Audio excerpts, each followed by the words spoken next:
A graça e a paz, meus queridos irmãos. Que Deus possa estar nesse instante com você, trazendo paz, alegria. E através desse vídeo que hoje nós estamos gravando, Deus possa falar ao seu coração através da sua palavra. Hoje nós vamos começar aqui uma série de exposições da carta que Paulo escreve a Coríntios, a primeira carta que ele escreve. Espero que você, juntamente comigo, possa estar acompanhando essas mensagens, refletindo sobre ela, de maneira que você possa ser edificado, assim como eu tenho sido. O objetivo das nossas gravações, estarmos disponibilizando aqui no nosso canal no YouTube, para que você possa, aí de casa, com a sua família, estar meditando na palavra de Deus, se alimentando espiritualmente, se fortalecendo nesses dias. Eu quero orar nesse instante, quero colocar diante de Deus sua vida, quero pedir a Deus que possa estar te abençoando, aonde quer que você esteja, acompanhando esta mensagem, que Deus possa falar profundamente ao seu coração. Não somente a você, mas também a toda a sua família. Amém? Vamos orar. Senhor Deus, Pai querido, Pai amado, nós queremos nesse instante colocar a vida, ó Deus, de todos esses nossos queridos irmãos que estão acompanhando esta gravação, que o Senhor possa nesse instante estar falando aos seus corações. O Senhor, meu Deus, possa abençoá-los, possa fortalecê-los, estar suprindo suas necessidades em tudo no Senhor, Pai. Em nome de Jesus Cristo, que por meio da Tua palavra sejamos mais uma vez alimentados, dirigidos, instruídos e sejamos, ó Deus, fortalecidos para a Tua glória. Em nome de Jesus. Amém.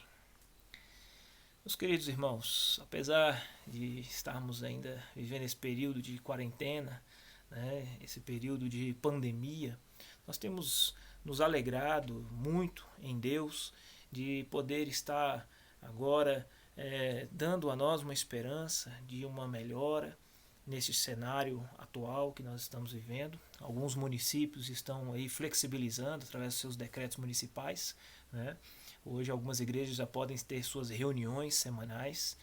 E eu não poderia deixar aqui de encorajar você na oportunidade que você tiver naturalmente observando todos os protocolos de higienização e proteção individual, você possa estar presente nos cultos, participando dos cultos na sua igreja, esteja se envolvendo efetivamente com a sua igreja, com o seu pastor, com os irmãos.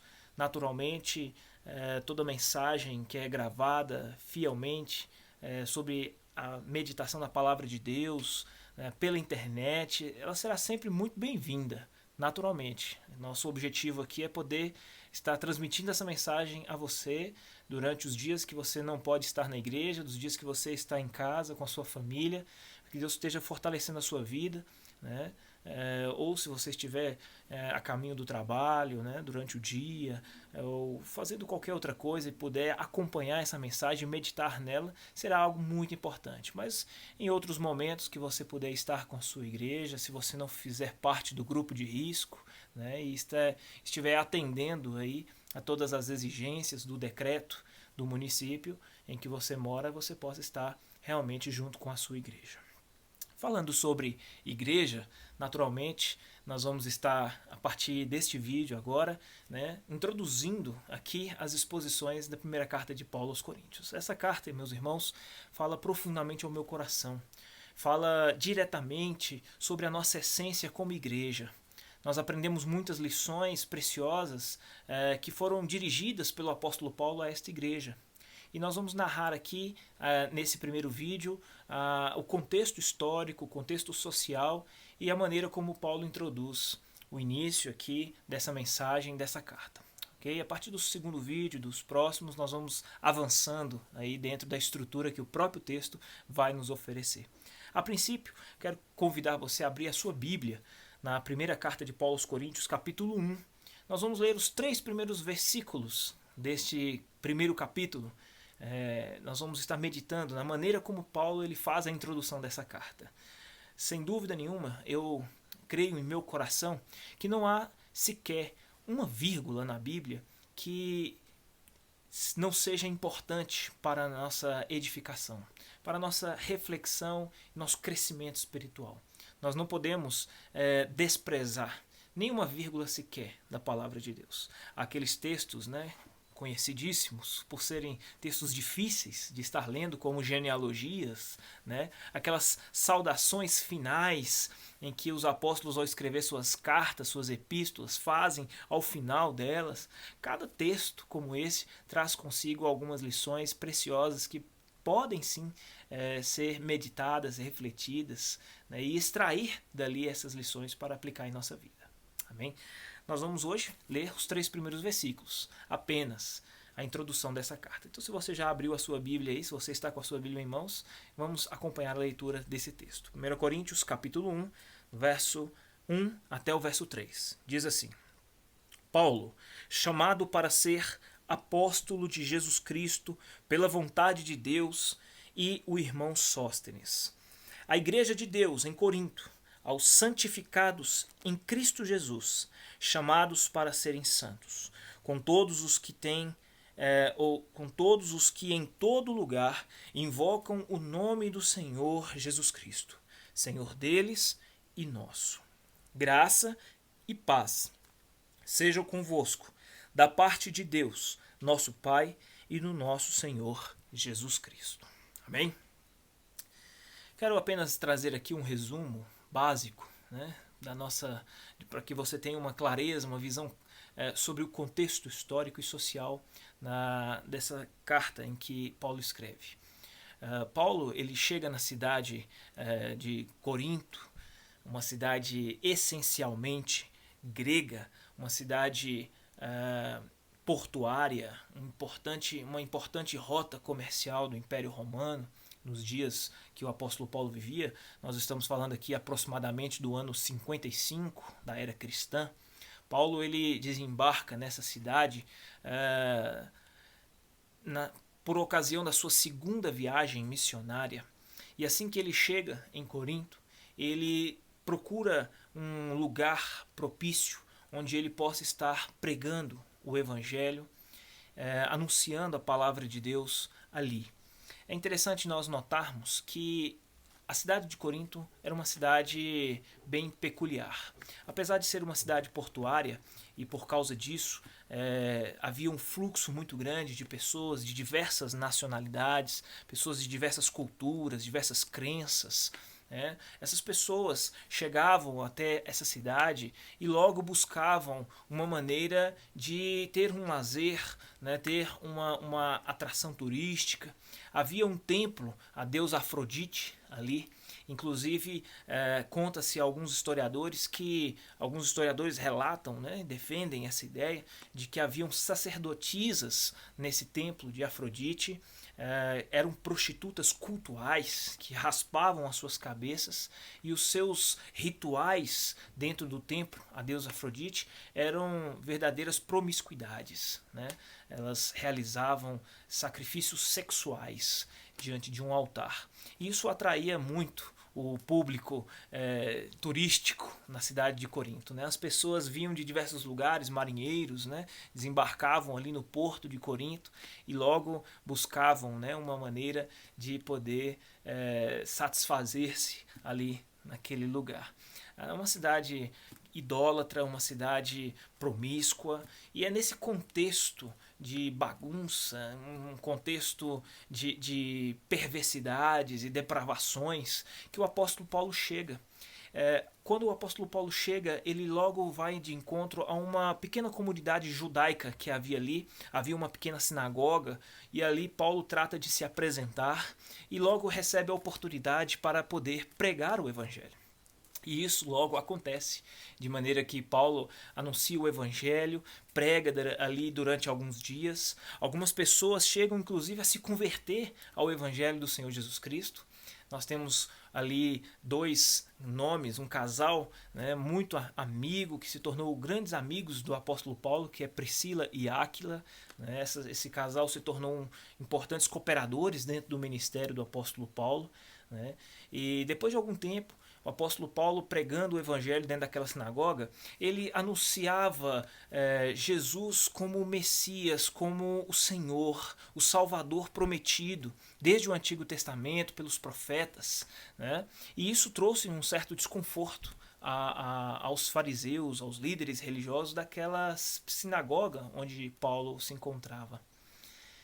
De maneira que Paulo foi expulso daquela sinagoga, ele não pôde continuar o seu trabalho de evangelização, pregação do evangelho ali, e ele logo teve que procurar um outro lugar para prosseguir com seu ministério naquela cidade. Algumas pessoas que haviam se convertido ao evangelho pela pregação feita pelo apóstolo sugeriram que ele se reunisse em uma casa, e foi exatamente isso que aconteceu. Um dos seguidores ali que haviam ouvido o evangelho e se convertido cedeu a sua própria casa para que ali dentro Paulo pudesse prosseguir com o trabalho. De certa maneira que isso, com o passar do tempo, isso foi crescendo, o evangelho foi se disseminando dentro da cidade de Corinto, até que uma igreja pudesse ser estabelecida naquela cidade. A igreja dos coríntios se consolidou no seu início de maneira importante. Ela cresceu, ela avançou, e isso foi algo muito oportuno e maravilhoso dentro do ministério do apóstolo Paulo. A cidade de Corinto, como eu disse, é uma cidade portuária, e ela ficava logo de frente para a cidade de Éfeso. O mar Egeu, chamado Mar Egeu, era a divisão que separava as duas cidades. Assim que Paulo conclui ali a consolidação daquele trabalho, daquela igreja na cidade de Corinto, ele, juntamente com esse casal, Priscila e Áquila, partem para Éfeso. E nessa ocasião ali eles descobrem um jovem, um homem gentil, mas um homem bastante erudito, um homem que havia um conhecimento profundo a respeito da palavra do Senhor, das leis, dos profetas, chamado Apolo. E Priscila e Áquila veem em Apolo um potencial muito grande para se tornar um líder, e quem sabe assumir o trabalho lá havia sido consolidado na cidade de Corinto.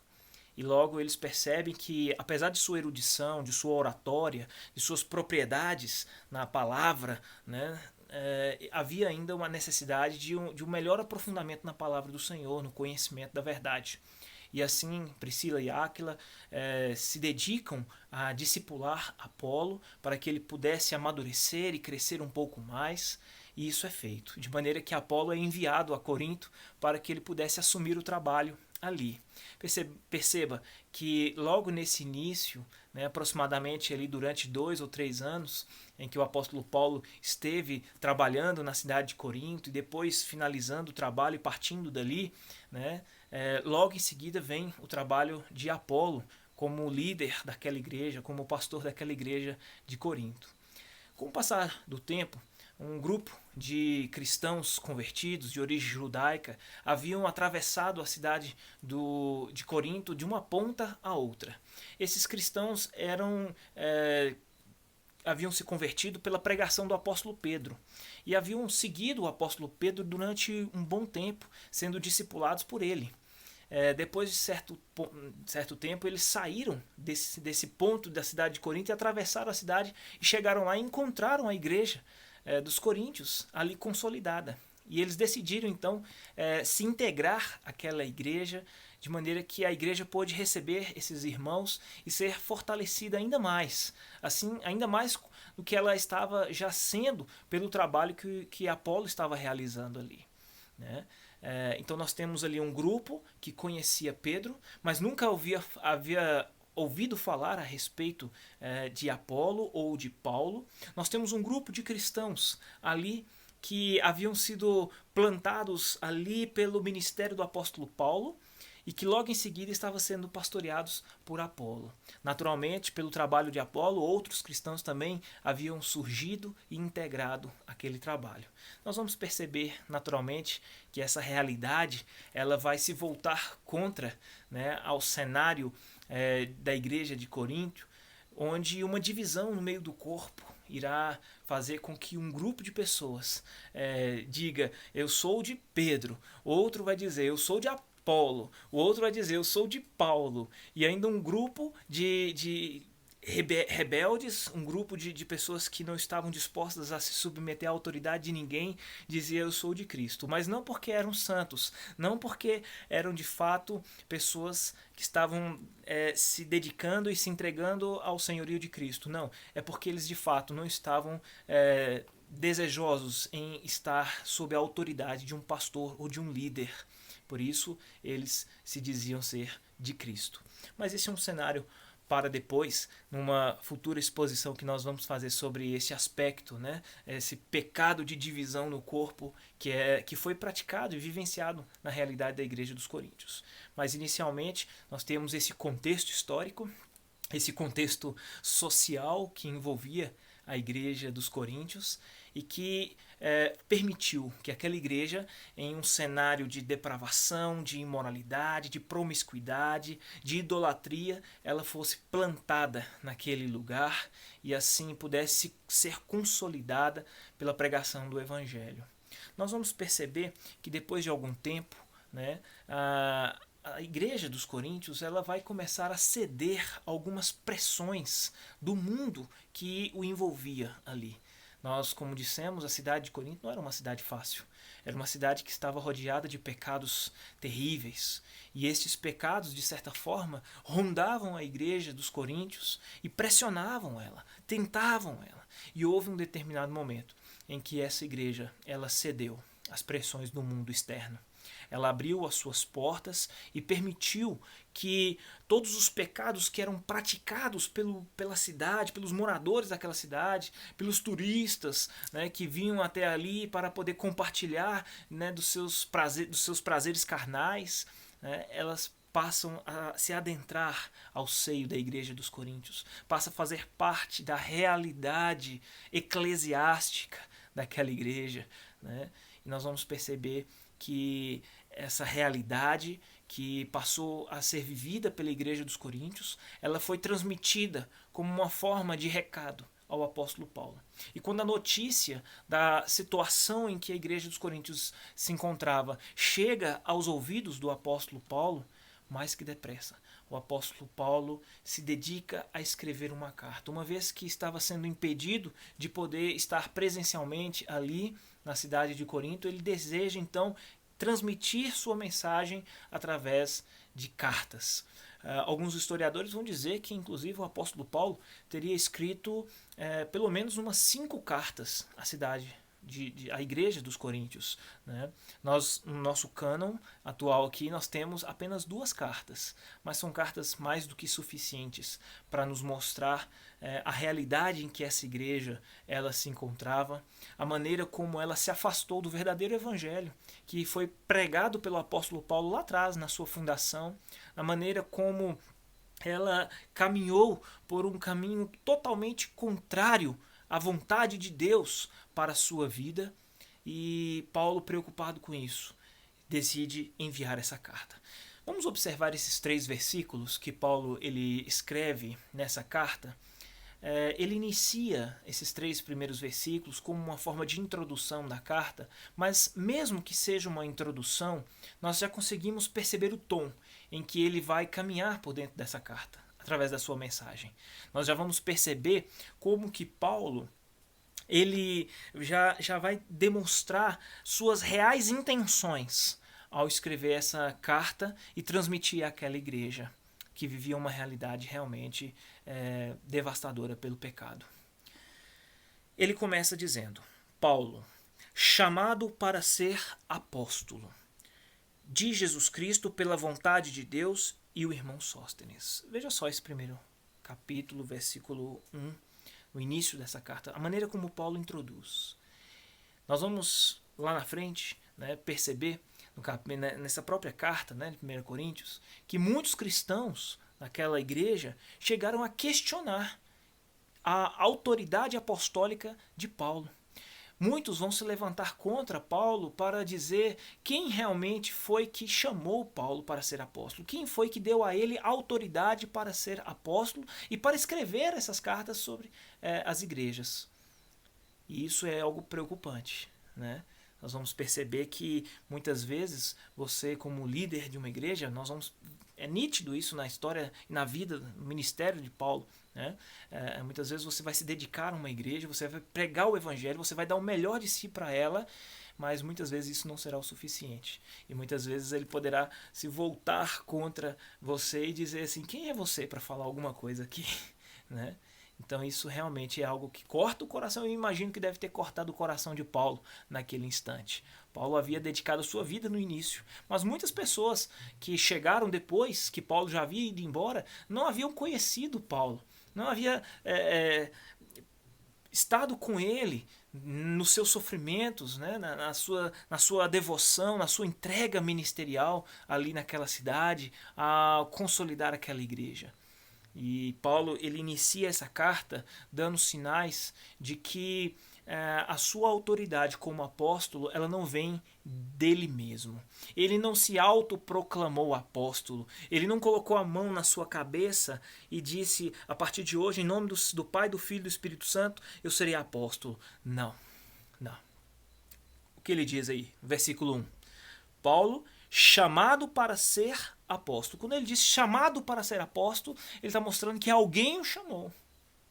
Alguém o chamou.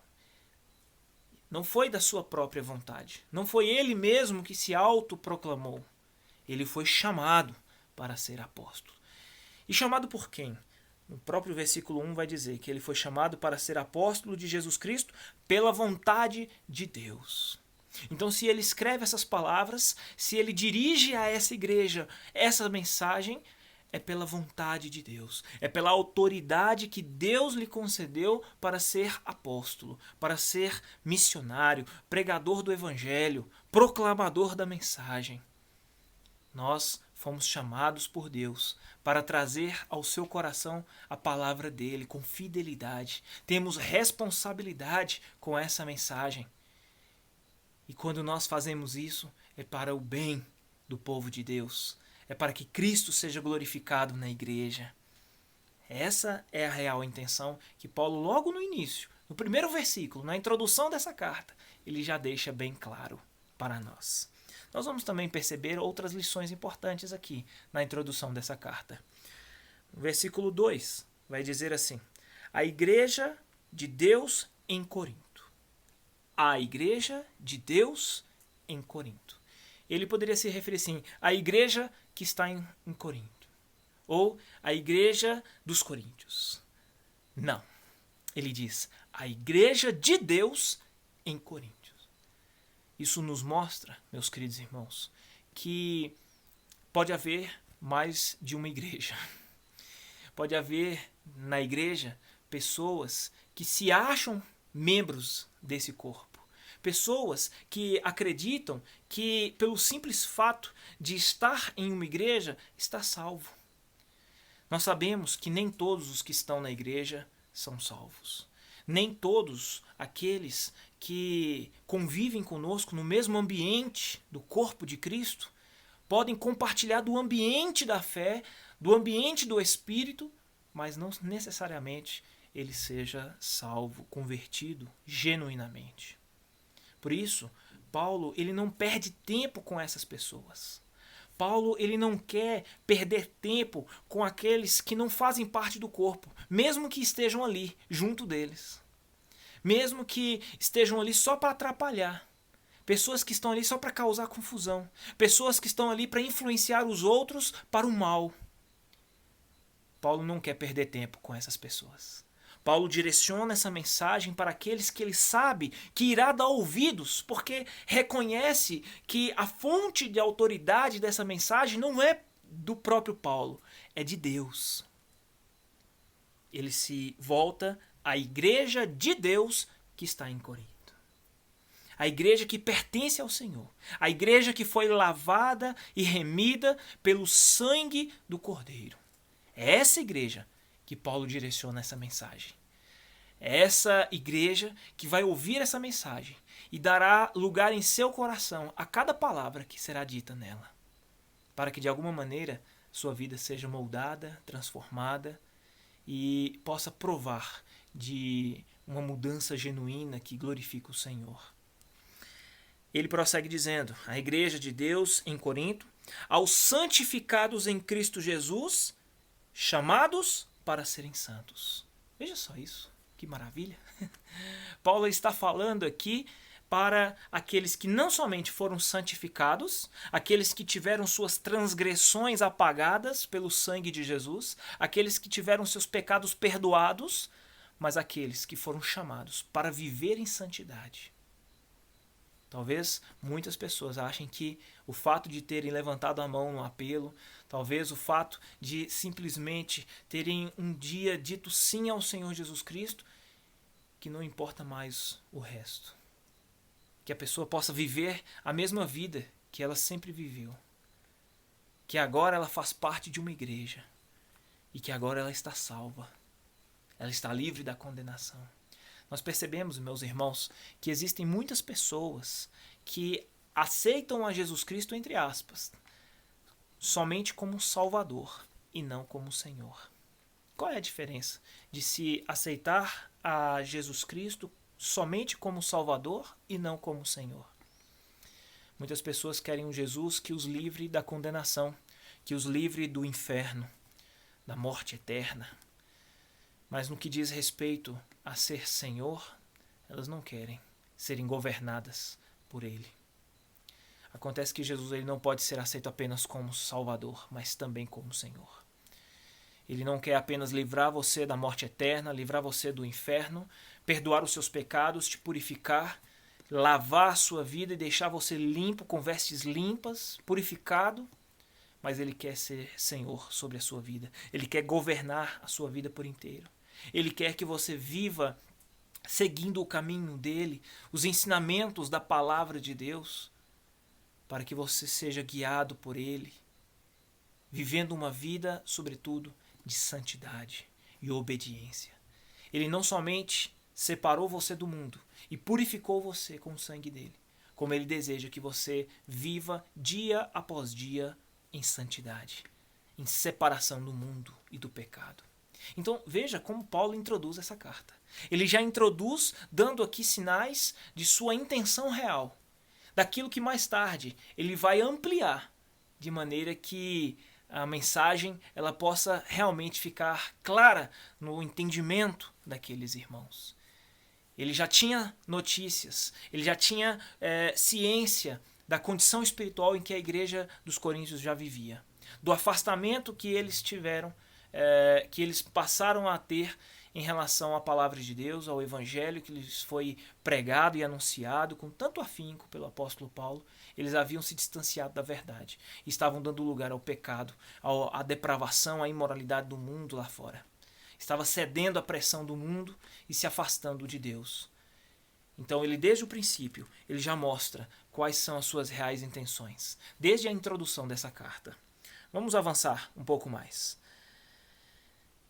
Ele se volta para a igreja de Deus que está em Corinto, aqueles que não somente foram santificados em Cristo Jesus, mas também chamados para viver em santidade, né? Chamados para serem santos, com todos os que em todo lugar invocam o nome de nosso Senhor Jesus Cristo, Senhor deles e nosso. Veja só, aqui Paulo deixa ainda mais claro que ele está falando de verdade com a igreja de Deus que está em Corinto. Ele está falando com o povo de Deus. Ele fala de uma igreja não visível, mas de uma igreja invisível. Que nós chamamos da igreja universal, mas não do reino de Deus, né? Estamos falando da igreja universal, é a igreja, a noiva de Cristo, a igreja que está presente em todo o mundo. Essa igreja que, em sua grande parte, né, é formada por pessoas que se sujeitaram ao Senhor, pessoas que abandonaram uma velha vida de pecado e que entregaram seus corações ao Senhor Jesus Cristo em arrependimento e se converteram, se tornando uma nova criatura. Essa igreja está presente no mundo inteiro. Essa igreja que, em sua totalidade, ela é formada por santos, pessoas que foram separadas das trevas do mundo para viver na maravilhosa luz de Cristo. Essa igreja que está em todo lugar e todos, em toda parte, invocam o nome do Senhor.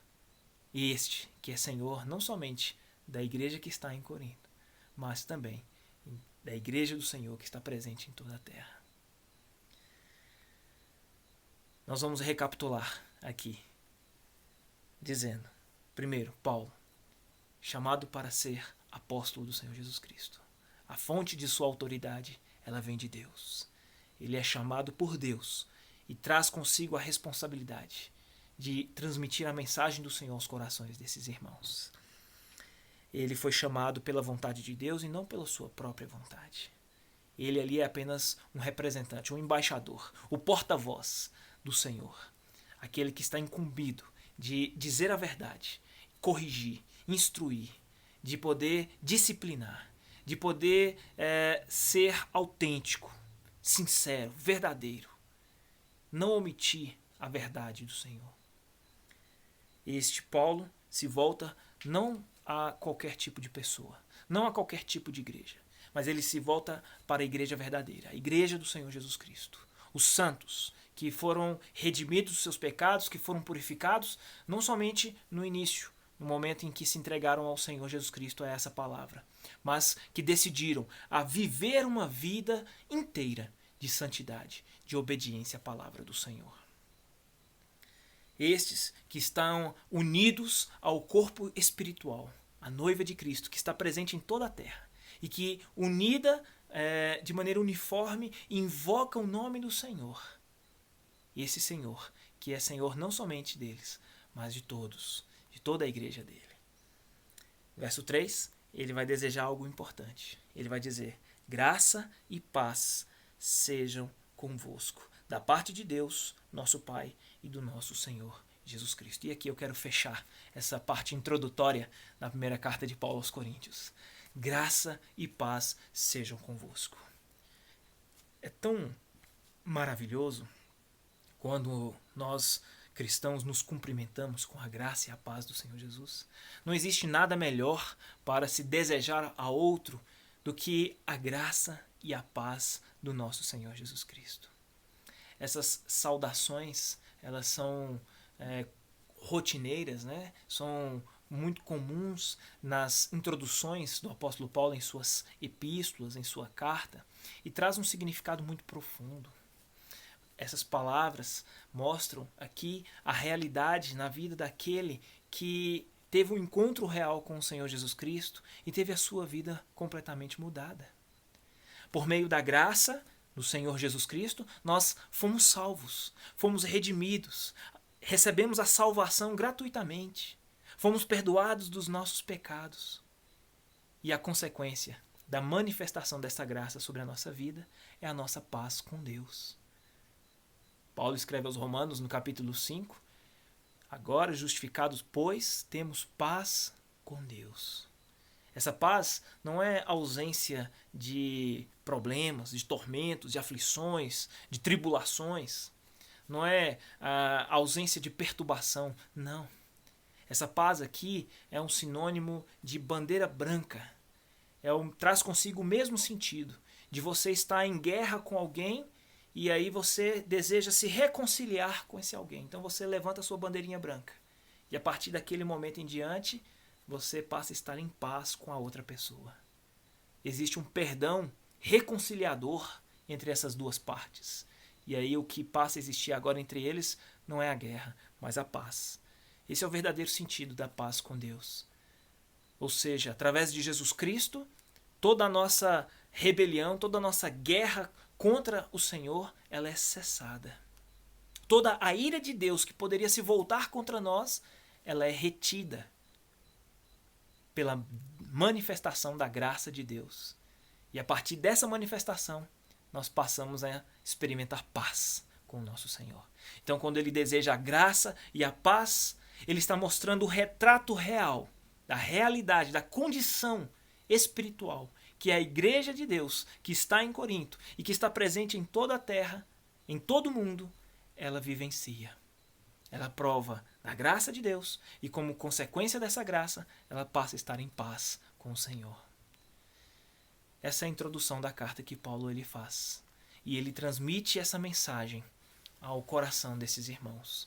A partir das nossas próximas exposições, a partir das próximas mensagens, nós vamos mergulhar um pouco mais no conteúdo dessa carta. E eu espero que você esteja acompanhando esses vídeos, essas mensagens que têm sido gravadas com todo carinho, para que Deus realmente possa falar ao seu coração, te edificar, te fortalecer. A minha oração hoje é que o Senhor, Deus, possa ir de encontro ao seu coração. Que você possa ter os seus olhos abertos para compreender as realidades espirituais que estão à nossa volta. Nós, como igreja do Senhor, nesses dias, corremos um sério perigo. E qual perigo é esse? Nós corremos o perigo de ceder à pressão desse mundo. De nós passarmos a não valorizar mais aquilo que antes era tão importante para nós como igreja. Estarmos em comunhão uns com os outros, ouvirmos a palavra de Deus e darmos ouvidos a ela, obedecer com toda a alegria, com toda a disposição do nosso coração, reconhecermos a autoridade que Deus instituiu sobre a vida dos líderes, dos pastores, né? Deixar de lado todo sentimento de rebeldia. Hoje nós estamos vivendo aí uma guerra política, né? Um país que está dividido em polaridades, né? Em dois extremos. E se você traz uma opinião contrária à do outro, você já é taxado, você já é ofendido, hostilizado. As pessoas estão com seus nervos à flor da pele. E muitos não estão mais dispostos a se submeter a autoridades.